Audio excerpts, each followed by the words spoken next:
Magandang umaga sa ating lahat. Ngayong araw, ating tatalakayin ang patungkol sa ekuwento. Ngunit bago ang lahat, hayaan niyo munang ako'y magpakilala. Ako nga pala si Mosrifa Ayunan Limba at sa ngayon ay ating tatalakayin ang patungkol sa ekuwento. Ano nga ba ang ekuwento? Ang ekuwento ay isang uri ng kwento na nakatuon sa relasyon ng tao at ng kalikasan. At ipinapakita nito ang maingat na pagkakasunod-sunod ng mga pangyayari. Maaaring ito'y batay sa tunay na karanasan o bunga lamang ng isang imahinasyon. Ayon kay Tolentino, 2000, na ang mga kwento ay maaaring nagmula sa mga tradisyong oral ng ating mga ninuno tulad ng alamat, kwentong bayan at dagli. Patuloy lamang na umuunlad hanggang sa nagiging anyong maikling kwento. Sinasabi na ang ekuwento ay may kaugnayan sa ating kasaysayan, lipunan at kalikasan at nakatuon sa estetikong halaga ng kapaligiran. Ngayon ay dumako naman tayo sa paanong ebolusyon ang ekuwento na mula sa mga kwentong bibig ay patungo sa ganap na maikling kwento. Ang ebolusyon ng maikling kwento ay nagmula sa mga sinaunang kwentong bibig lamang na mga salaysay na ipinapasa mula sa isang henerasyon patungo sa susunod na henerasyon sa pamamagitan ng oral na tradisyon. Ang mga kwentong ito ay karaniwang walang tiyak na may akda at naglalaman lamang ito ng mga aral o babala lalo na para sa mga kabataan. Isa sa purpose nito ay upang ituro ang mga tamang asal at pigilan sila sa paggawa ng masama. Ang halimbawa nito ay ang mga alamat, kwentong bayan at anekdoda ay ginagamit upang maimpluwensahan ang pag-uugali at kultura ng mga komunidad. Kaya habang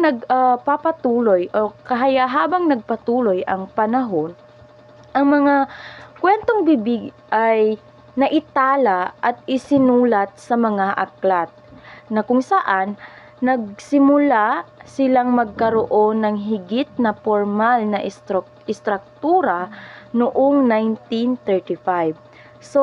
Kinilala na ang mga maikling kwento ay bilang isang formal na anyo ng panitikan. Ang maikling kwento ay naging mas tiyak na may iisang banghay, ngunit limitado lamang ang mga tauhan nito. Ngayon alam na natin kung ano nga ba ang ekuwento, kung paano ito nagsimula at paano ito nag-evolve. Ngayon ay tatalakayan natin ang isa sa mga kwento na walang may akda. At yun ay ang pinamagatan, ang hari. Ang kwento ay tungkol sa isang hari na nagmamay-ari ng malawak na latian at may kaisa-isang anak na prinsesa. Mahal ng hari ang prinsesa at iniingatan nito mula sa pakikihalubilo sa ibang tao. Ngunit gayunpaman, nagulat ang hari nang malamang buntis ang kanyang anak o ang prinsesa.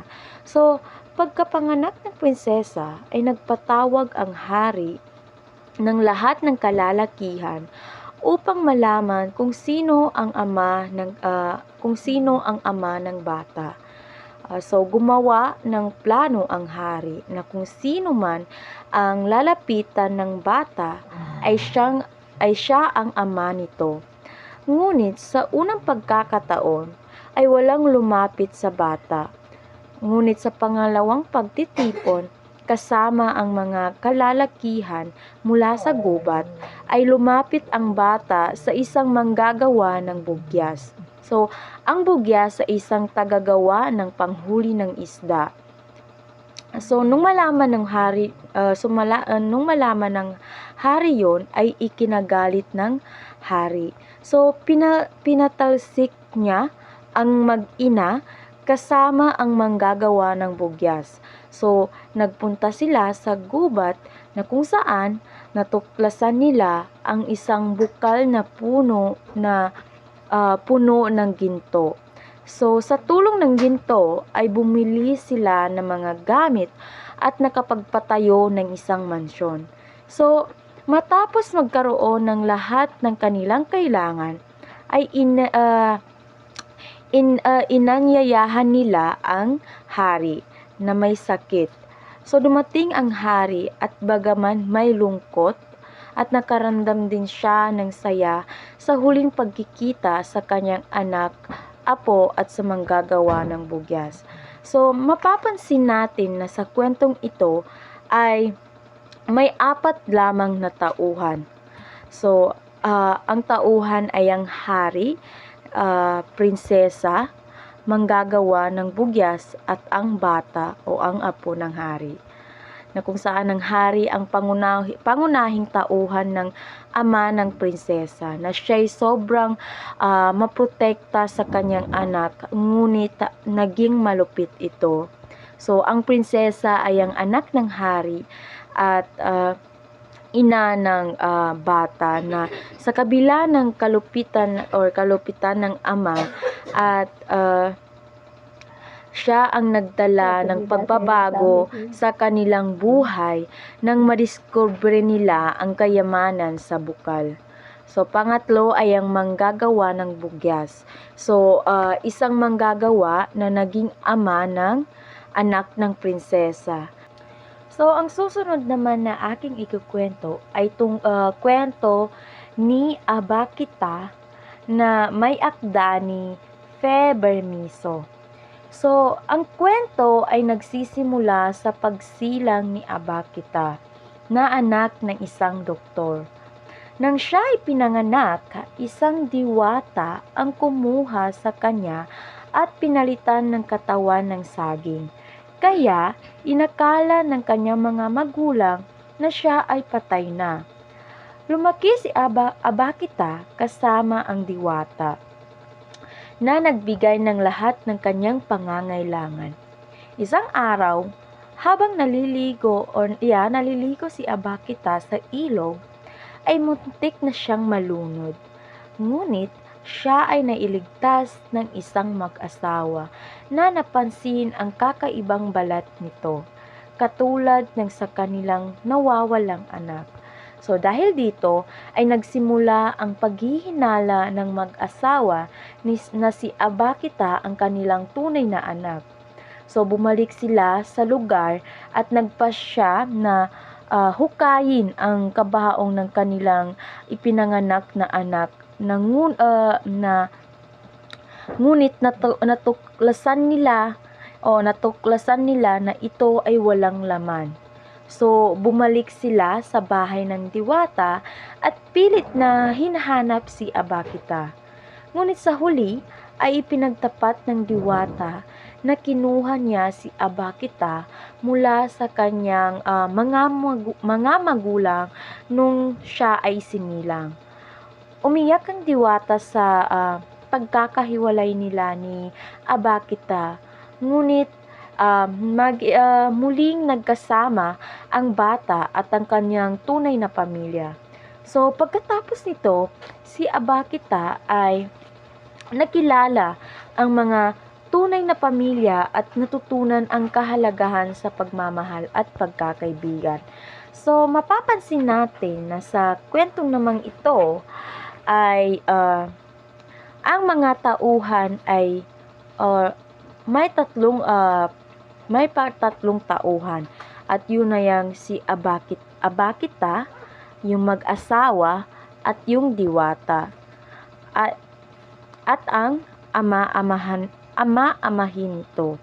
So, si Abakita ay ang pangunahing tauhan sa kwentong ito na kinuha ng diwata mula sa mga tunay niyang magulang at pinalaki nito.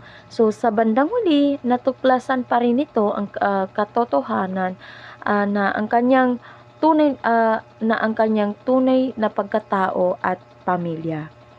So, ang pangalawa ay ang mag-asawa o ang magulang ni Abakita. So, ang mga tunay na magulang ni Abakita ay nag-aalala at naniniwalang patay na ang kanilang anak. Ngunit kalaunan ay natuklasan pa rin ito ang katotohanan.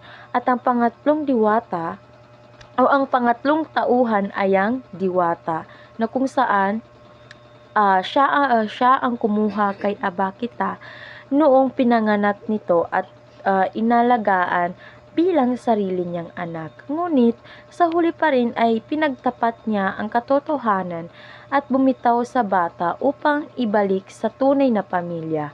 At ang pang-apat na katauhan or ang apat na tauhan ay ang ama-amahan na ang taong tumulong na magpalaki kay Abakita kasama ang diwata. Sa kwentong ding ito ay may tatlong tagpuan. Yun ay ang bahay ng diwata, ilog at sapa at ang bahay ng mag-asawa. So, ang bahay ng diwata ay dito pinalaki si Abakita at malayo sa kanyang tunay na magulang. Ang ilog at sapa naman, dito nangyari kung saan naliligo si Abakita at muntik ng malunod. At ang pangatlong tagpuan ay ang bahay ng mag-asawa na kung saan ito ang bahay ni Abakita at ang tunay na pamilya niya. Kung ating susuriin ang kwento ng hari, makikita natin ang ugnayan ng tao at ng kalikasan sa pamamagitan ng ang hari at ang mga tao ay umaasa sa kalikasan gaya ng latian at bukal na puno ng ginto. Makikita rin natin sa kwento ni Abakita na may malaking ugnayan ang mga tao at ng kalikasan sa pamamagitan ng diwata na alam naman natin na ang diwata ang pinakamakapangyarihan pagdating sa kalikasan. Kung kaugnayan naman sa teknolohiya, ang dalawang kwento ay nagpapakita ng simpleng pamumuhay lamang at malayo sa teknolohiya. Hanggang dun lamang ang aking talakayin. Muli ako si Mosrifa Ayun Andimba